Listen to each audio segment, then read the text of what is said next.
मंगलमय मंगल करण वीतराग विज्ञान।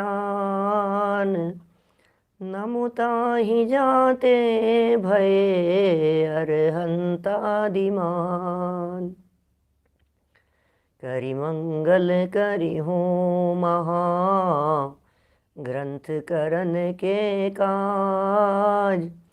जाते मिले समाज सब पावे निज पद राज। पावे निज पद राज। इस भव तरु का मूल एक जानहु मिथ्या भाव। ताको करि निर्मूल अब करिए मोक्ष उपाव। करिए मोक्ष उपाव। मोक्ष मार्ग प्रकाशक नामक यह ग्रंथ है।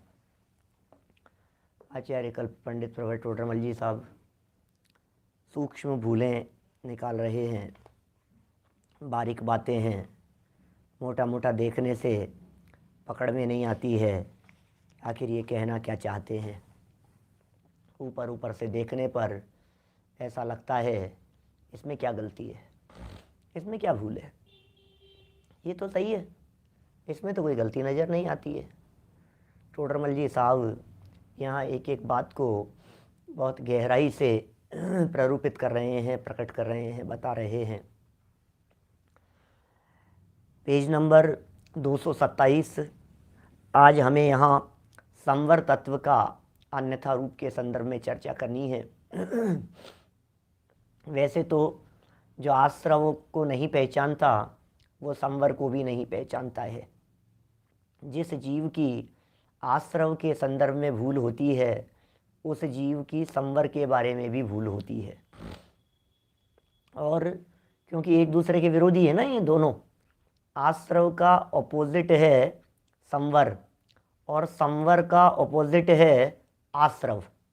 ये दोनों एक दूसरे के उल्टे हैं। तो जिसे आश्रव की खबर नहीं उसे संवर की खबर नहीं, जिसे संवर की खबर नहीं उसे आश्रव की खबर नहीं। तो बहुत हद तक तो बात उसी तरह की आएगी। जो शुभाश्रव जो कहा था उसे आश्रव नहीं समझा था इसने। आश्रव संबंधी भूल थी, पाप आश्रव और पुण्य आश्रव, शुभ आश्रव और अशुभ आश्रव, शुभ भाव और अशुभ भाव, इन दोनों को एक समान नहीं समझा। ये आश्रव संबंधी भूल थी। अब संवर में भी ये कह रहे हैं कि इन्हीं में से किसी एक को संवर जान लिया, ये संवर संबंधी भूल है। देखिए प्रकरण यहीं से चलाते हैं अपन।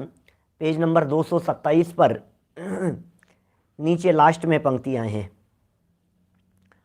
तथा संवर तत्व में अहिंसादि रूप शुभाश्रव भावों को संवर जानता है। ओहो, क्या कह रहे हैं, संवर तत्व की चर्चा कर रहे हैं। संवर, संवर क्या होता है, संवर किसे कहते हैं? संवर तत्व में अहिंसादि रूप शुभ आश्रव भाव, अहिंसा और हिंसा दो तरह की चीजें हैं ना, एक है हिंसा और एक है अहिंसा। तो बोलो हिंसा होने से क्या होता है? बोले पाप बनता है। तो क्या करें? बोले अहिंसा का पालन करो। नहीं नहीं साहब, हिंसा नहीं होनी चाहिए, हिंसा नहीं होनी चाहिए, हिंसा मत करो, हिंसा मत करो। तो व्यक्ति हिंसा का निषेध करता है और अहिंसा की सोचता है। हिंसादिक के परिणाम, अकेले हिंसा की बात नहीं है, आदि आदि लिखा है। अहिंसादि रूप शुभाश्रव भावों को संवर जानता है। हिंसा से बंधन, अरे हिंसा हो गई, हिंसा हो गई तो क्या करो? बोले अहिंसा का पालन करो, सत्य बोलो, चोरी नहीं, ब्रह्मचर्य का पालन करो, अपरिग्रह अवस्था रूप जीवन जियो। संवर तत्व में अहिंसा रूप वास्तव में थे शुभ आश्रव। तो आश्रव को संवर जाना, तो आश्रव था और मान लिया संवर, तो संवर माना ना, तो बोले संवर के बारे में गलतफहमी हो गई।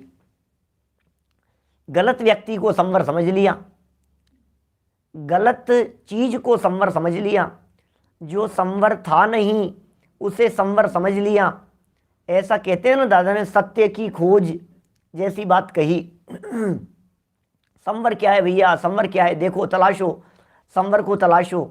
लेकिन ये कह रहे हैं संवर में एक बहुत बड़ी प्रॉब्लम हो गई, किसी गलत चीज को संवर समझ लिया गया तो अब असली संवर की खोज ही खो गई। अब असली संवर ही आपके पकड़ में नहीं आएगा। अब संवर को कहां पकड़ोगे बताओ, खत्म हो गई बात। तो भाई खोज तब तक ही चलती है जब तक पकड़ में नहीं आ जाए। चोर की खोज, लुटेरे की खोज तब तक चलती है जब तक उसे पकड़ न लिया जाए।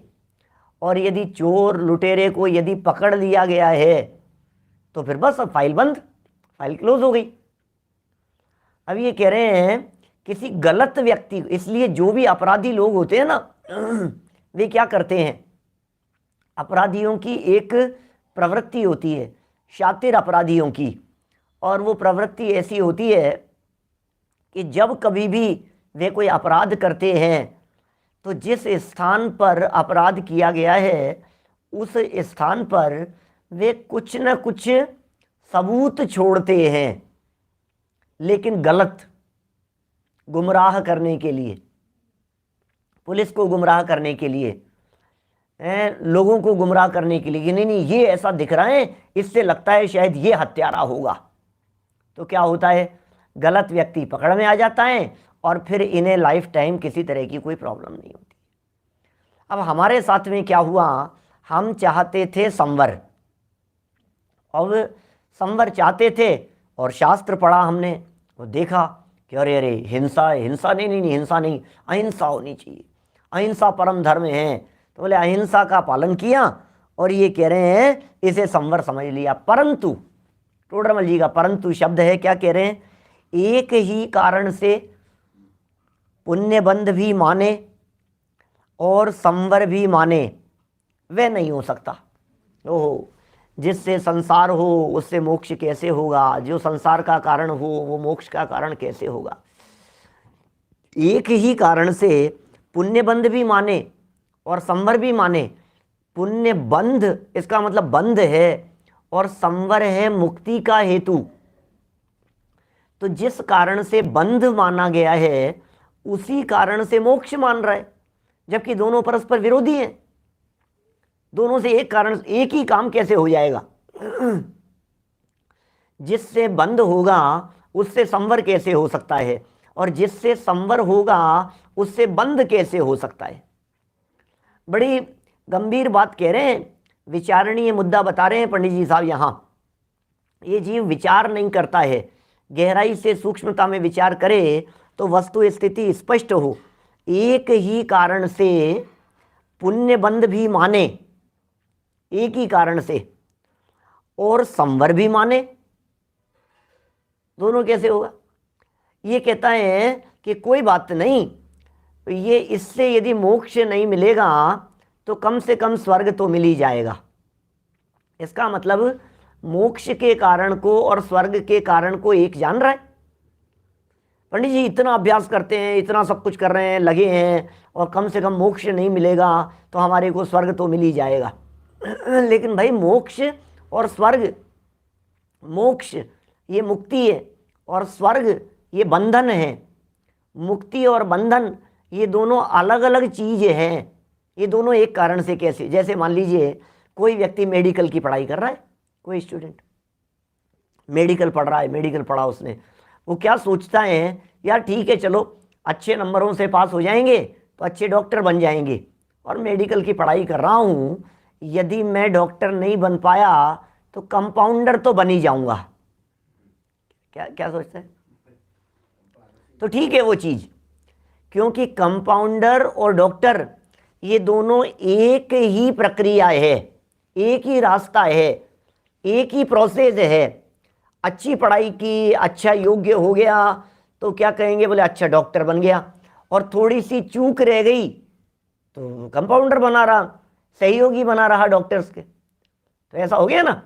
अभी लेकिन कोई व्यक्ति ये कहे कि मेडिकल की पढ़ाई पढ़ रहा हूँ, यदि मैं डॉक्टर नहीं बन पाया, ये पढ़ाई करते करते अच्छे नंबरों से पास नहीं हो पाया, तो वकील तो बन ही जाऊंगा। ये कैसे होगा भैया? बात समझ रहे हैं मैं जो समझाने की कोशिश कर रहा हूँ? मेडिकल की पढ़ाई पढ़ करके यदि डॉक्टर न बन पाए तो कंपाउंडर बन गया, ये तो समझ में आती है। लेकिन मेडिकल की पढ़ाई पढ़ करके डॉक्टर नहीं बन पाए तो सीए बन जाए, ये बात कैसे संभव होगी? क्योंकि दोनों रास्ते ही अलग अलग हैं, दोनों पढ़ाई ही अलग अलग है डॉक्टर साहब, दोनों अलग अलग तरह के रास्ते हैं, अलग अलग तरह की चीजें हैं। अब कह रहे हैं कि एक है बंधन का रास्ता, एक है मुक्ति का रास्ता। अब हम ये कह रहे हैं बंधन और मुक्ति ये दोनों अलग अलग चीज है। ये कह रहे हैं मोक्ष नहीं मिला तो स्वर्ग तो मिल जाएगा। इसे ऐसा लगता है कि ये एक ही रास्ता है। जैसे ऊपर जाते हैं ना, यहां से हम आराधना की हमने और ऊपर गए।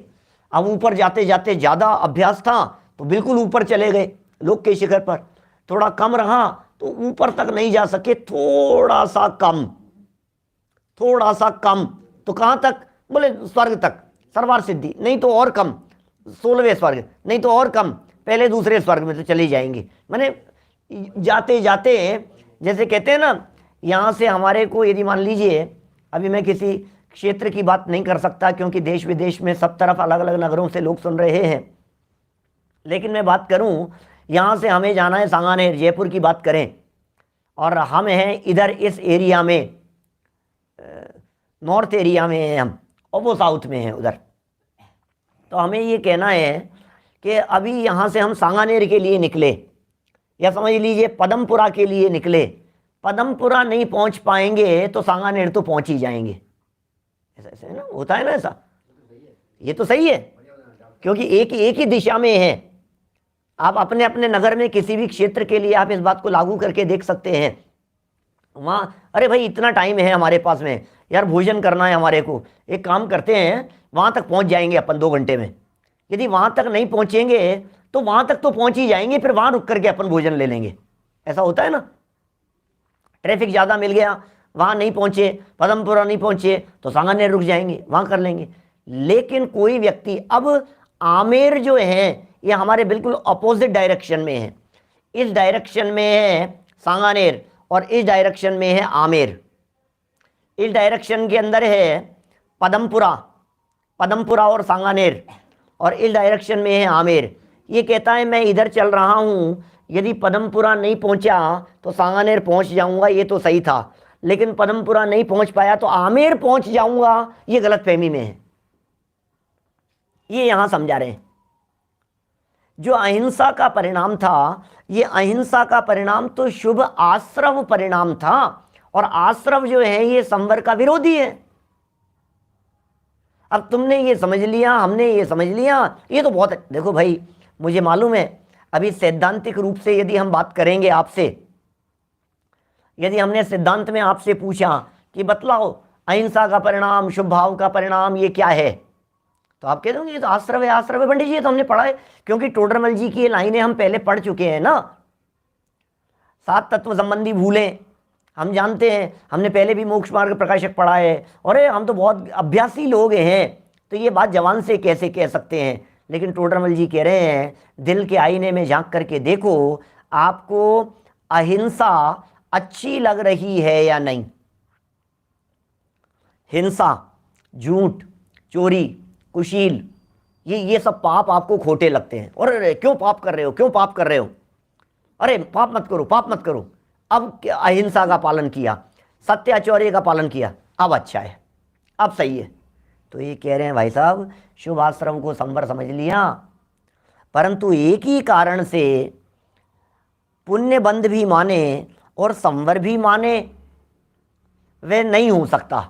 ये बात हो नहीं सकती है पुण्य बंध और संवर, क्योंकि पुण्य बंध और संवर शब्दों की तरफ ध्यान देवे। पुण्य बंध माने बंधन, इससे बंधन भी होगा, और संवर माने मोक्ष मार्ग, मुक्ति, तो बंधन भी हो और मोक्ष भी हो। बिल्कुल उल्टी चीजें हैं, ये नहीं हो सकता।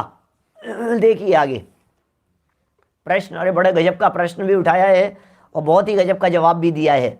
देखो जरा क्या कह रहे हैं। ये कह रहे हैं मुनियों के एक काल में एक भाव होता है, एक काल में भाव तो एक ही होता है, और वहां उनके बंध भी होता है और संवर निर्जरा भी होते हैं।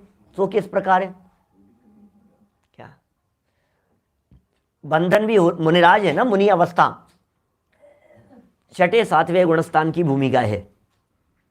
अब इस छठे सातवें गुणस्थान की भूमिका में, मुनि भूमिका में, बोलो आश्रव है या नहीं है? आश्रव तो है, अभी अनाश्रव थोड़ी ना हो गए हैं, अभी तो आश्रव निरंतर चल रहा है, उनके कर्म बराबर बंध रहे हैं, आ भी रहे हैं, बंधन भी हो रहा है, अभी तो बंधन आगे के गुणस्थानों तक भी चलता रहेगा, कर्मों का आश्रव भी होता रहेगा, और निर्जरा भी हो रही है मुनिराज के जीवन में, लाइफ में निर्जरा भी बराबर चल रही है। इसका मतलब, और एक समय में एक ही भाव होता है, ये तो नियम है। तो जिस भाव से आश्रव हुआ उसी भाव से संवर निर्जरा हुई, ऐसा शिष्य को लग रहा है। इसलिए हमने ऐसा कहा कि जो अहिंसादि रूप परिणाम थे, इस अहिंसादि रूप परिणामों से दोनों प्रकार के काम होंगे। अहिंसा रूप परिणाम से पुण्य बंधन भी होता है और इससे संवर भी होता है। पता है समाज में एक पूरा बहुत बड़ा पक्ष है ऐसा, सुरेश जी भाई साहब कोलकाता से, पूरा समाज में एक ऐसा पक्ष है, सुनील जी सराफ साहब, एक पूरा का पूरा एक बहुत बड़ा, एक बड़ा वो है क्षेत्र, दायरा, ग्रुप ऐसा कह सकते हैं अपन, जो ये मानता है कि शुभ भावों से पुण्य बंध और संवर दोनों होता है। बोलो, ये टोडरमल जी की सूक्ष्म बातें यदि ना पढ़ें तो वैसी गलतियां होती हैं जैसी समाज में दुनिया में देखी जा रही है। चर्चा करके देख लो, अच्छे अच्छे विद्वानों से चर्चा करते हैं, बड़े बड़े लोगों से चर्चा करते हैं, उनके बीच में उठते हैं, चर्चा करते हैं, तो एक ही बात पलट करके कहते हैं, अरे कैसी बात, ये तो ऐसा ही है, इससे कैसे नहीं होगा, इससे ये भी होगा और इससे ये भी होगा, संवर भी होता है और बंधन भी होता है, पुण्य बंध भी होता है और संवर भी होता है। और कई तरह के तर्क दिए जाते हैं उनके पीछे। वो पता है तर्क क्या देते हैं? मैं उनका भी तर्क बताता हूं आपको। वो तर्क ये देते हैं कि बतलाओ, करण लब्धि के काल में शुद्ध भाव था या शुभ भाव था? प्रायोग्य लब्धि के काल में शुभ भाव था या शुद्ध भाव था? अभी सम्यक दर्शन नहीं हुआ है, अभी प्रायोग्य लब्धि का काल है। क्षयोपशम विशुद्धि देशना प्रायोग्य लब्धि का काल है, करण लब्धि का भी काल है। अभी तो करण लब्धि के अंतिम समय के बाद अंतिम समय तक मिथ्यात्व अवस्था है ना, सम्यक दर्शन नहीं है ना। तो बोले जो प्रायोग्य लब्धि और करण लब्धि का काल है, इस प्रायोग्य और करण लब्धि के काल में जो स्थिति बनी, अंत कूड़ा कूड़ी सागर प्रमाण रह गए, चार आवश्यक बतलाए गए हैं, पाप प्रकृतियों का इतना इतना अनुभागहीन हो गया, नवीन बनने वाली का, ये जो बातें कही है, तो बोले भाव तो शुभ है वहां, तो शुभ भाव से हो रहा है कि नहीं, ये तर्क दिया जाता है। अभी क्या होती है प्रायोग्य लब्धि, क्या होती है करण लब्धि? प्रायोग्य लब्धि में चार आवश्यक किस तरह से होते हैं, करण लब्धि में अधेयकरण, अपूर्वकरण, अनिवृत्तिकरण की क्या पोजीशन होती है, ये इसी अधिकार के अंत में हम लोग पढ़ेंगे। लगता है 2-1 महीना लग जाएगा, महीना 2 महीना तो लगेगा अभी कम से कम, क्योंकि अभी तो हैं काफ़ी पेज, जो लगेगा, लेकिन ये प्रकरण आगे आएगा तब हम इस प्रकरण को गहराई से देखेंगे। देखिए अभी प्रश्न समझ में आया क्या? शुभ भाव से संवर भी है और शुभ भाव से पुण्य का बंध भी है क्या?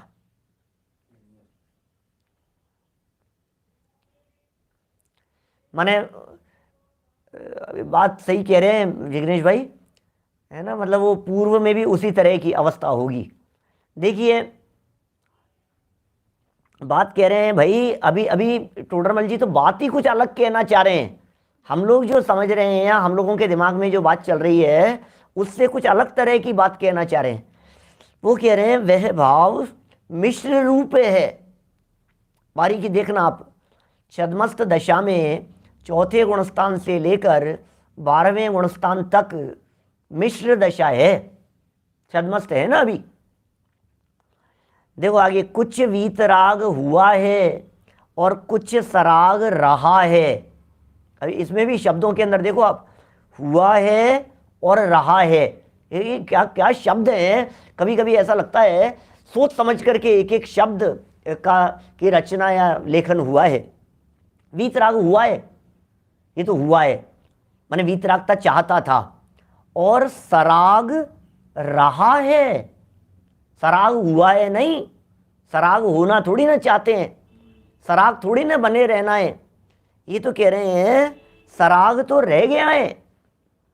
बात तो पूर्ण वीतरागता की ही थी, चाहते तो यही थे कि पूर्ण वीतरागता हो जाए, चाहते तो यही थे कि अपने वीतराग स्वभाव में ही सदा सदा के लिए लीन हो जाएं। क्या रहा और हुआ में, बोलो, जैसे आप डॉक्टर को दिखाते हैं और काफ़ी तबीयत ठीक हो गई तो आप यही कहते हैं ना, इतना तो सही हो गया और इतना इतना रह गया, यही बोलते हैं, इतना रह गया। रह गया शब्द का प्रयोग अनिच्छा का सूचक है, इच्छा नहीं है। आप कभी ऐसा नहीं कहते कि 104 डिग्री बुखार था, अब 102 डिग्री बुखार हो गया, अभी तो 102 हो गया नहीं, रह गया, 100 डिग्री रह गया। अनिच्छा है उसमें, भावना नहीं है, उसे मिटाने की भावनाएं हैं। कुछ यह भाव मिश्र रूप है, माने एक ही समय में एक भाव में दो धाराएं चल रही है। वीतरागता और सरागता ये दोनों एट ए टाइम चल रही है। ये मिश्र भाव की चर्चा कर रहे हैं। ये मिश्र भाव बड़ा अद्भुत है, इस चीज को बारीकी से समझना पड़ेगा। ये जो मिश्र भाव है, इस मिश्र भाव में दो तत्व साथ में चल रहे हैं। देखिए, चारित्र गुण की पर्याय है ना, सरागता और वीतरागता दोनों कौन से गुण की पर्याय है? ऐसा दोनों चारित्र गुण की पर्याय है। सरागता भी चारित्र गुण की पर्याय है और वीतरागता भी चारित्र गुण की पर्याय है। सरागता चारित्र गुण की विभाव पर्याय है और वीतरागता ये चारित्र गुण की निर्मल पर्याय है। गुण कौन सा है ये बताओ? राग हुआ, कषाय हुई, ये कौन से गुण की पर्याय है? ये कौन से गुण की पर्याय है? आत्मा में उत्पन्न हुआ ना, आत्मा की पर्याय में उत्पन्न हुआ ना, तो गुण कौन सा है? बोले विभाव पर्याय है। लेकिन कौन से गुण की? बोले चारित्र गुण की। क्या? चारित्र गुण की पर्याय है। अब प्रश्न खड़ा हुआ हमारा यहां कि ये जो चारित्र गुण की पर्याय है, अब गुण स्थान है छठा सातवां। अब छठे सातवें गुण स्थान में चारित्र गुण की मिश्र रूप अवस्था है, चौथे गुण स्थान में चारित्र की मिश्र रूप अवस्था है। क्योंकि चार कषाएं थी, अनंतानुबंधी, अप्रत्याख्यान, प्रत्याख्यान और संज्वलन। अब अनंतानुबंधी तो चले गई, तो इतने तो शुद्धता हो गई, और तीन बनी हुई है, इतनी अशुद्धता है। ये दोनों ही चारित्र गुण की अवस्था है ना। अभी पांचवां गुण स्थान हो गया तो दो कषाय चौकड़ी का अभाव हो गया, तो इतनी तो शुद्धता हो गई, और दो का सद्भाव है, इतनी अशुद्धता है। अब इसको और इधर ले लो, इधर चला दिया। अभी तीन कषाय चौकड़ी का अभाव हो गया, तो इतनी शुद्धता हो गई, और एक कषाय चौकड़ी संज्वलन का सद्भाव है, इतनी अशुद्धता है। तो इसका मतलब शुद्धता और अशुद्धता ये दोनों एक साथ चल रही है ना। कपड़ा है, मान लीजिए गंदा हो गया है, अब उस गंदे कपड़े को हमने धोया, तो गंदे कपड़े को धोने पर अब क्या हुआ?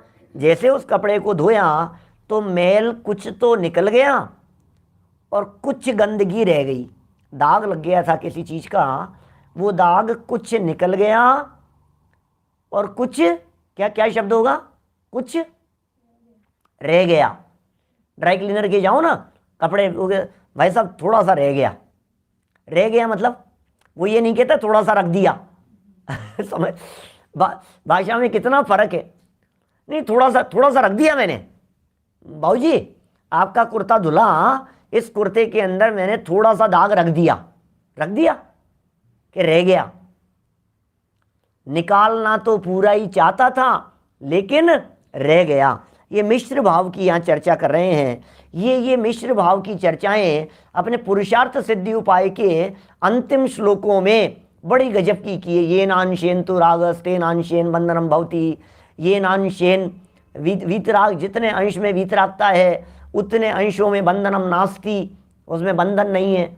जितने अंशों में वीतरागता है उतने अंशों में नहीं है। जितने अंशों में राग है उतने अंशों में बंधन है। उतने अंश में कभी कभी मुझे ऐसा लगता है कि ये शायद पर्याय के अविभागी प्रतिच्छेद की बात समझनी चाहिए। एक पर्याय में भी अविभागी प्रतिच्छेद होते हैं ना, अलग अलग। प्रत्येक पर्याय के अविभागी प्रतिच्छेदों की भी संख्या है, निश्चित है, वो भी अलग अलग घटते बढ़ते रहते हैं। षटगुणी हानि वृद्धि रूप व्यवस्था इन अविभागी प्रतिच्छेद से पकड़ में आती है। मेरा एक पूरा प्रवचन है अविभागी प्रतिच्छेद के ऊपर, बहुत सूक्ष्म प्रवचन है, बारीक व्याख्याएं हैं। अविभागी प्रतिच्छेद शब्द ही समझ में नहीं आता बहुत सारे लोगों को। अमेरिका वालों के लिए किया था, मोना वालों के लिए यहाँ से किया था मैंने लाइव बहुत सालों पहले। फिर जब अमेरिका के अलग अलग शहरों में गया तो लोगों ने कहा कि नहीं वो अविभागी प्रतिच्छेद वाला प्रवचन करो, तो फिर वो उसको रिकॉर्ड किया डलास में जो किया था वो डाला यूट्यूब पर। क्या है अविभागी प्रतिच्छेद? मैं कह रहा हूं हर समय की ज्ञान की पर्याय अलग अलग है। कैसे सिद्ध करोगे इस बात को?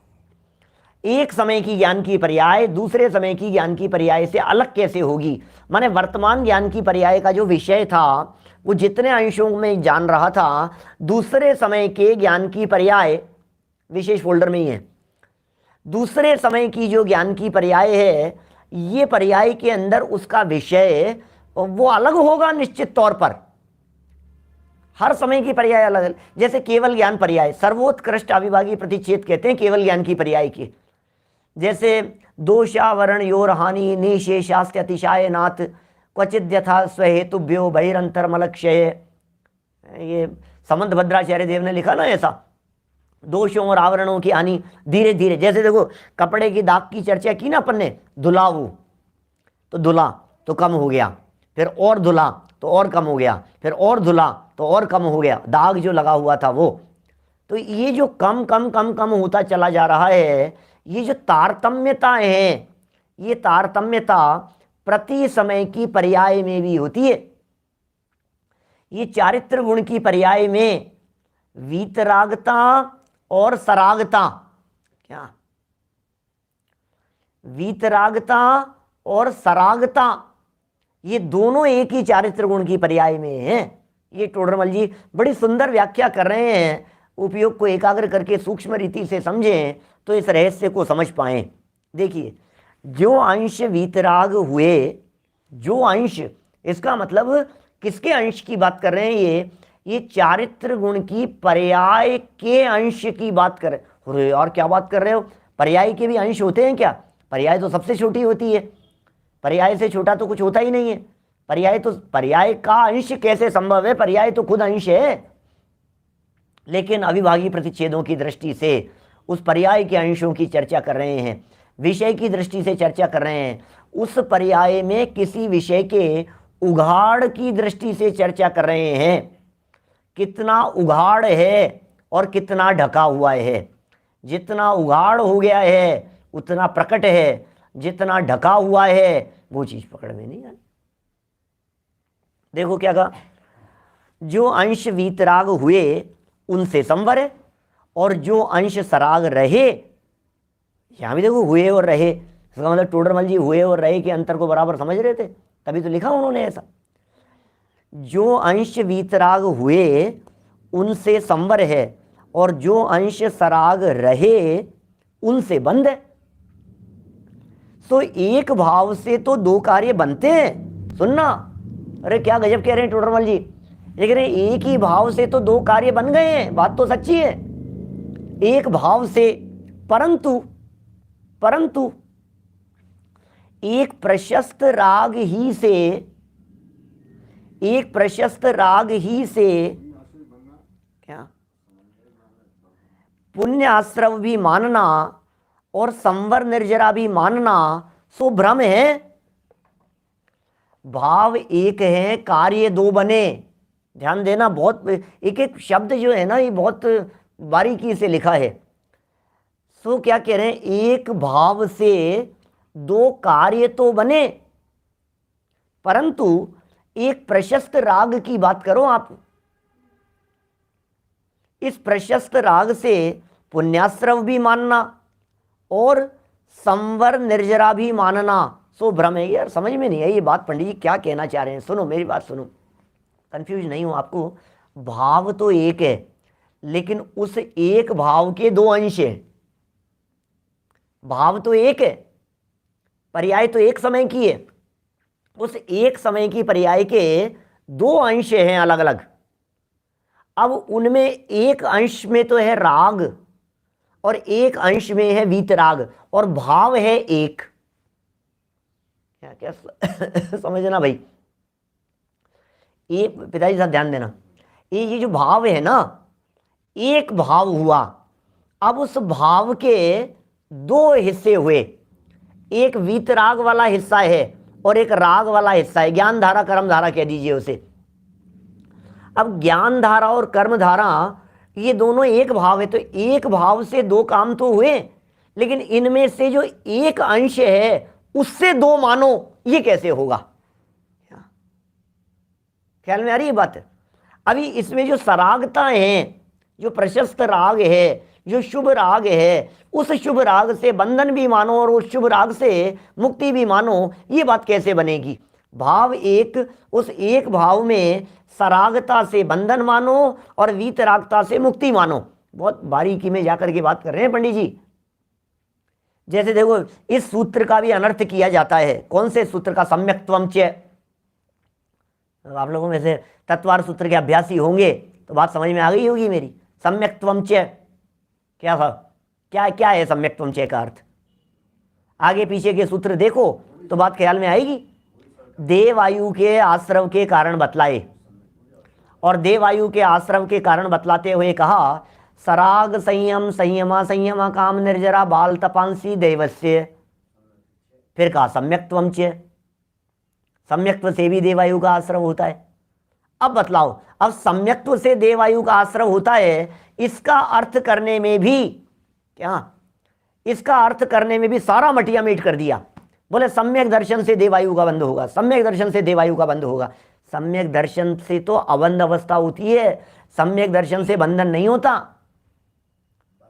सम्यक दर्शन साहब लिखा है, सम्यक्त्वम च सूत्र लिखा है उमा स्वामी आचार्य देव ने, सम्यक दर्शन से देवायु का आश्रव होता है। अरे सम्यक दर्शन से नहीं, सम्यक दर्शन के काल में, सम्यक दर्शन के साथ में रहने वाला शुभ भाव, उससे देवायु का आश्रव होता है। अरे रत्नत्रय से तो मुक्ति होती है, रत्नत्रय से बंधन कैसे होगा? रत्नत्रय तो मोक्ष का कारण है। सम्यक दर्शन ज्ञान चारित्र ये तो मुक्ति का कारण है। उनसे संसार अवस्था की कैसे प्राप्ति होगी? उससे देवायु का आश्रव कैसे होगा? उससे बंध कैसे होगा? आश्रव बंध मानना ये तो भूल है।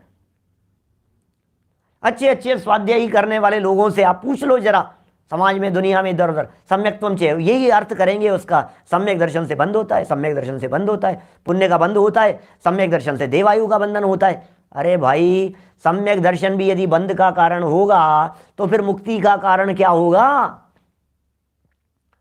और सम्यक दर्शन से यदि बंधन मानोगे, मैं तर्क देता हूं आपको, ध्यान देना।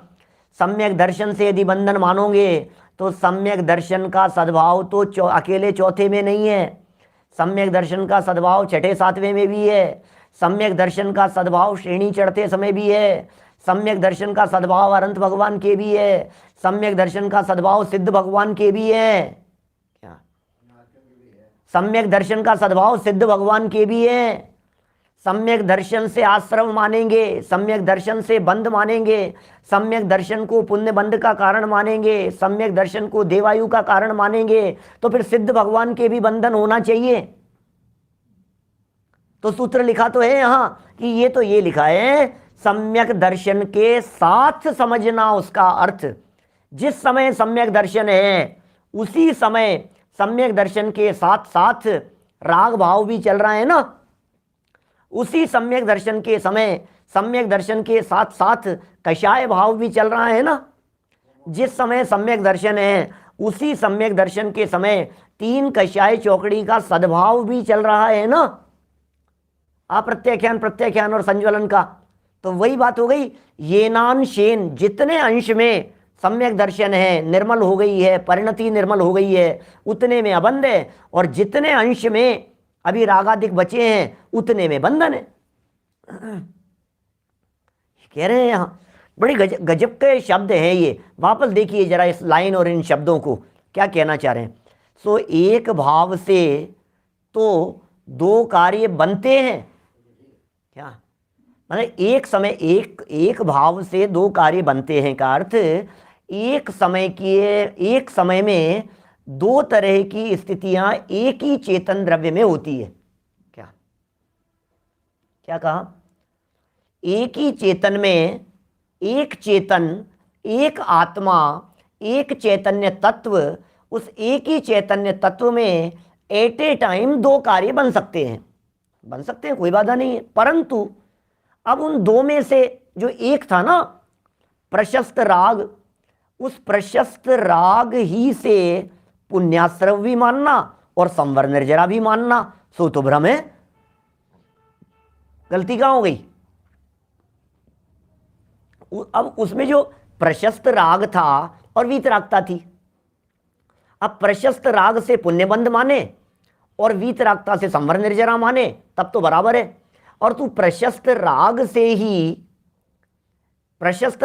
ही बंधन भी माने और प्रशस्त राग से ही संवर निर्जरा भी माने, सो तो भ्रम है। कहां बारीकी में ले जाकर के पंडित जी साहब यहां बात करना चाह रहे हैं, बोलो। उसमें जो निर्मलता है उस पर्याय के अंश में, उस निर्मलता से संवर निर्जराएं, उस निर्मलता का नाम संवर निर्जराएं, और जितना राग का अंश रह गया है उतनी अशुद्धताएं। देखिए थोड़ा नेट डिस्टर्ब हुआ था। बात क्या कह रहे हैं यहां, सो एक भाव से 2 कार्य बनते हैं, परंतु एक प्रशस्त राग ही से पुण्याश्रव भी मानना और संवर निर्जरा भी मानना सो भ्रम है। क्या मिश्र भाव में भी यह सरागता है और यह वीतरागता है। देखो ये क्या क्या शब्दों की गहराई में जाइए थोड़ा सा। क्या कह रहे हैं, मिश्र भाव में भी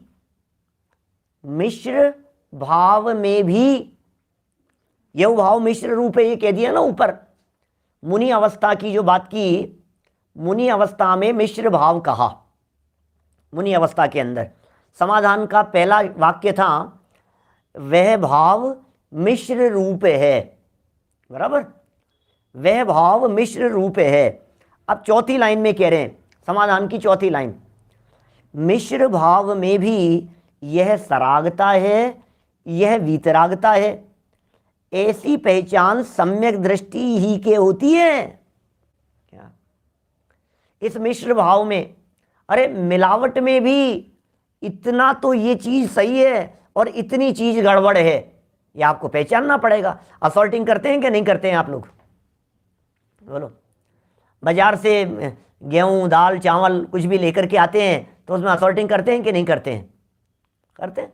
आजकल तो सब शुद्ध भी आने लग गए हैं, छने हुए बिने हुए भी आने लग गए हैं, लेकिन फिर भी दोबारा आने के बाद भी तो आप उसे देखते हैं ना, फटकते हैं ना गहराई से कि कहीं इसके अंदर कुछ गड़बड़ तो नहीं है। और कदाचित कुछ दिखे तो उसे तो खाने योग्य नहीं समझते हैं, उसे तो गेहूं का हिस्सा नहीं समझते हैं, उसे तो अन्न का पार्ट नहीं समझते हैं। वो मिलावट है, वो त्याग करने योग्य है, और ये जो है चीज, ये चीज रखने योग्य है। साथ में मिले हुए दिखने पर भी, अरे कंकड़ मिले हुए गेहूं दिखने पर भी कंकड़ अलग हैं और गेहूं अलग हैं, और रह रहे हैं साथ में, दिख रहे हैं साथ में, मिले हुए दिखाई दे रहे हैं। समझदार व्यक्ति कंकड़ों को भिन्न जानता है और वही समझदार व्यक्ति गेहूं को अलग समझता है, दाल को अलग समझता है। बोलो, डायमंड वाले असॉर्टिंग करते रहते हैं, सब अलग अलग। इसमें कितना पानी है ये देखेगा ये, है, सुकड़ी से उठाएगा, फिर देखेगा, उससे चिमटी से उठाएगा, घुमाएगा, ऐसा देखेगा, है, वो लगा करके देखेगा, इसमें इतना पानी है, इतने, इसमें इतना कलर है, इसमें इतना ये है, डिजाइन अलग अलग असॉर्टिंग करते रहते हैं। ये ऐसे कलर वाले इधर कर दो, ये इधर कर दो, ऐसे कर दो, फिर ये ऐसे कर दो, ये सब करते रहते हैं असॉर्टिंग। तो क्या करते हैं आप? वही तो असॉर्टिंग करनी है यहाँ, वही तो चाटना है। घर में जो आप रोज, अरे वही काम करना है जो काम आप बहुत अच्छी तरह से करना जानते हो। सब्जी खरीदते समय ठेले पर से आप एक एप्पल को उठाते हो, देखते हो, घुमा करके उसे लेने योग्य समझते हो, दूसरी को उठाते हो, देखते हो, घुमाते हो, उसे लेने योग्य नहीं समझते हो। ये आप क्या कर रहे हो? बोलो, ये सब अलग अलग कर रहे हैं ना आप। ये नहीं, ये निकाल दो भैया, ये निकाल देना भैया, ये एप्पल निकाल देना, ये आम निकाल देना भैया, ये चीज़ नहीं, ये रख लो। कपड़े खरीदते समय ये निकाल, इनको एक बार अलग कर लो, इनको अलग कर लो, ये खराब दिख रहे हैं, ये सही दिख रहे हैं। ये क्या कर रहे हैं आप? घर में, किचन में, सब जगह पर ये काम करते रहते हैं। टोडरमल जी ये कह रहे हैं, ये जो बात है सम्यक दृष्टि की होती है ऐसी पहचान, ये बारीक पहचान। अरे ये पहचान हुई तभी तो वो सम्यक दृष्टि हुआ, और ये बात नहीं पहचान पाया तभी तो संवर निर्जरा के बारे में भूल रह गई। ये भूल कैसी रह गई? संवर तत्व संबंधी भूल की चर्चा कर रहे हैं यहां। देखिए चौथी लाइन, इस पैराग्राफ की चौथी लाइन देखो, मिश्र भाव में भी यह सरागता है, यह वीतरागता है। मिश्र भाव में बारीकी से देखोगे, ओहो ये सरागता है, और अच्छा ये वीतरागता है, अच्छा ये सराग रूप मिलावट है इसमें, ये बात ख्याल में आएगी। ऐसी पहचान सम्यक दृष्टि ही के होती है। इसलिए यदि ये पहचान होती है, इसलिए अविशेष सरागता को हेय रूप श्रद्धा करता है। गजब की बात है भाई साहब। यदि ये पहचान नहीं हो तो बची हुई सरागता का हेय रूप श्रद्धान कैसे करे? यदि ये भेद ज्ञान उसको नहीं होवे तो बची हुई जो दोष है, क्या जो बचा हुआ है, उस बचे हुए राग में हेय बुद्धि कैसे आवे? सही कह रहे हैं सुरेश जी भाई साहब। पर में करता है वेद ज्ञान, इसको इससे अलग करता है बस। अरे भाई लेकिन एक पार्टी में हूं, जो वीतरागता है वो रखने योग्य है, जो राग है वो हेय है, वो छोड़ने योग्य है, राग त्याग करने योग्य है, वीतरागता अपनाने योग्य है। अब बोलने में तो आपने कह दिया कि साहब वीतरागता अपनाने योग्य है, राग छोड़ने योग्य है। बात तो कॉमन है ना, ये तो बच्चा जानता है, राग छोड़ने योग्य होता है, वीतरागता ग्रहण करने योग्य होती है। हर बच्चा जानता है ये बात। लेकिन एक ही भाव में इतने अंश में निकाल देने योग्य है और इतने अंश में रखने योग्य है। अरे भाई साहब, एक ही एप्पल में यदि कदाचित वो सड़ी हुई भी होती है, कुछ दाग लगा हुआ होता है, तो आप क्या करते हैं? इतने अंश को निकाल देते हैं और इतने अंश का सेवन करते हैं। यही तो काम कर रहे हैं आप। एप्पल में क्या कर रहे हैं बोलो? एक एप्पल थोड़ी सी खराब है तो जितने अंश में खराब है उसे हेय जानते हैं, निकालने योग्य जानते हैं, उसे निकाल दिया, और जितनी सही है उतनी काम में ले लेते हैं। लौकी बनाते हैं, कुछ खराब निकल गई तो जितने अंश में खराब निकल गई उसे निकाल करके फेंक देते हैं, जितने अंश में सही है उतने अंश के अंदर उसकी सब्जी बना लेते हैं। सब जगह पर लागू होती है ये बात। क्या ये कह रहे हैं? अविशेष सरागता, क्योंकि भेद करेगा तब तो अविशेष सरागता को पहचानेगा। अब भेद ही नहीं करेगा तो अविशेष सरागता कैसे पकड़ में आएगी? अविशेष सरागता को हेय रूप श्रद्धा करता है। ये पकड़ में आ गई बची हुई सरागता।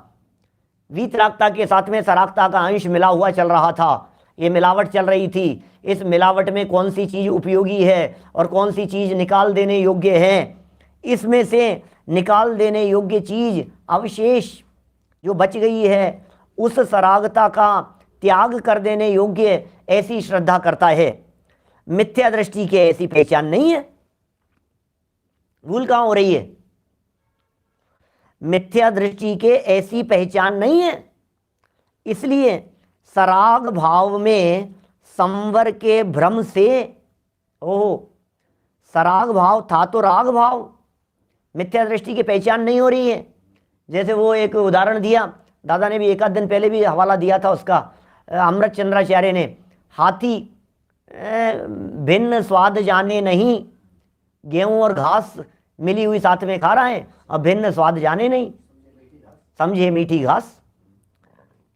इसलिए सराग भाव में संवर के भ्रम से, था तो राग भाव, भ्रम हो गया संवर का, संवर के भ्रम से प्रशस्त राग रूप कार्यों को उपादेय, प्रशस्त राग, काम था प्रशस्त राग का, राग जो है ये था हेय, इस राग को पहचाना नहीं, मतलब जो अशुद्धता थी उसे अशुद्धता नहीं जाना, उस अशुद्धता को शुद्धता समझ लिया, तो प्रशस्त राग रूप इस कार्य को उपादेय रूप श्रद्धा करता है। ये इसकी संवर तत्व के संदर्भ में भूल है, ये संवर संबंधी भूल है। 2 लाइन और देखिए, तथा सिद्धांत में, यहाँ तो एक संवर तत्व संबंधी सूक्ष्म भूल की चर्चा कर दी, बारीक बात बतला दी। अब ये कह रहे हैं संवर की चर्चा शास्त्रों में 6 भेदों रूप से मिलती है, संवर के 6 कारण बतलाए गए हैं। उमा स्वामी आचार्य का सूत्र है 9वें अध्याय का, से गुप्ती समिति धर्मानुप्रेक्षा परिचय जय चारित्रयी, क्या तथा सिद्धांत में गुप्ती समिति धर्म अनुप्रेक्षा परिचय जय और चारित्र, इनके द्वारा संवर होता है ऐसा कहा है। सिद्धांत में कहा है का मतलब तत्वार्थ सूत्र 9वें अध्याय का दूसरा सूत्र, तत्वार्थ सूत्र ग्रंथ को सिद्धांत ग्रंथ कहा जाता है। सिद्धांत ग्रंथ कहलाते हैं आगम ग्रंथ, आगम और अध्यात्म की चर्चा चल रही है ना, जैसी आगम, ये तत्वार्थ सूत्र आगम ग्रंथ हैं, उसमें कहा है, सिद्धांत में कहा है, शास्त्रों में लिखा है भैया संवर के 6 कारण होते हैं, गुप्ती समिति धर्म अनुप्रेक्षा परिचय चारित्र, 6 कारण है। सो इनकी भी यथार्थ श्रद्धा नहीं करता। अब गुप्ती के संदर्भ में क्या भूल कर रहा है, समिति के बारे में क्या कर रहा है, धर्म अनुप्रेक्षा परिचय जय के बारे में क्या क्या भूल कर रहा है, बहुत विस्तार से प्रकरण दिया है। अभी 1-2 दिन चलेगी अपनी ये चर्चा संवर के संबंध में, 2 दिन तो कम से कम चलेगी संवर के बारे में, 1 दिन तो आज हो गया और 2 और। गुप्ती, अब ये टोडरमल जी बारीकी में जाकर के कहेंगे, पूरे दुनिया भर में छान मारना, आप पूरे दुनिया भर में जाकर के देखना, आपको वही गलतियां दिखाई देगी जो गलतियां 350 साल पहले टोडरमल जी के जमाने में होती थी, वे की वे गलतियां आज विद्वत वर्ग में, समाज में वैसी की वैसी गलतियां करते हुए लोग दिखाई दे रहे हैं। वैसी की वैसी बात जैसी अभी ऊपर कही है, वैसी की वैसी भूल यहां गुप्ती के संबंध में, समिति के संदर्भ में। क्या होता है गुप्ती समिति, अपने दिल पर हाथ रख करके सोचना, आप गुप्ती के बारे में क्या समझ रहे हैं। समिति शब्द सुनते ही आपको क्या लग रहा है, 4 हाथ जमीन देख करके चलना। परिचय जय के बारे में आपको क्या लग रहा है, ये सब कष्ट वष्ट, ये सब स्थितियां। चारित्र सुनते ही आपको क्या दिखाई दे रहा है। ये टोडरमल जी कहेंगे भाई साहब एक एक चीज को बारीकी से समझो, गुप्ती आदि क्या होते हैं। हम करेंगे अपेक्षित विस्तार से चर्चा। अभी की बात को यहीं विराम देते हैं, इस भावना से कि जितनी गलती हमारे में हो उतनी गलती हम निकाल लेवें और निर्दोष रीति से आगे बढ़ते हुए अल्पकाल में सिद्धालय की प्राप्ति करें। इसी भावना से बात को विराम देता हूँ। दोपहर की चर्चा में आज फिर वही चर्चा, क्रमबद्ध पर्याय की चर्चा में क्षत्र चूड़ामणि की भी बहुत सुंदर चर्चा चल रही है, और क्रमबद्ध पर्याय की चर्चा में अकाल मृत्यु की जो चर्चा चल रही है, आज अनेक उदाहरणों से, अनेक दृष्टांतों से उस चर्चा को समझाएंगे। और आज संलेखना की चर्चा में भी अपने आत्म तत्व की सूक्ष्मता तक पहुंचने का प्रयत्न करेंगे। आप सभी यथावत लाभ लेते रहें, शिविर चल रहा है हमारा, उसका भी लाभ लेते रहें। जनवाणी स्तुति। निज निधि निज में बताई, यह अनंत उपकार है, उसके लिए जिन वाणी माँ को वंदना शत बार है, वंदना शत बार है।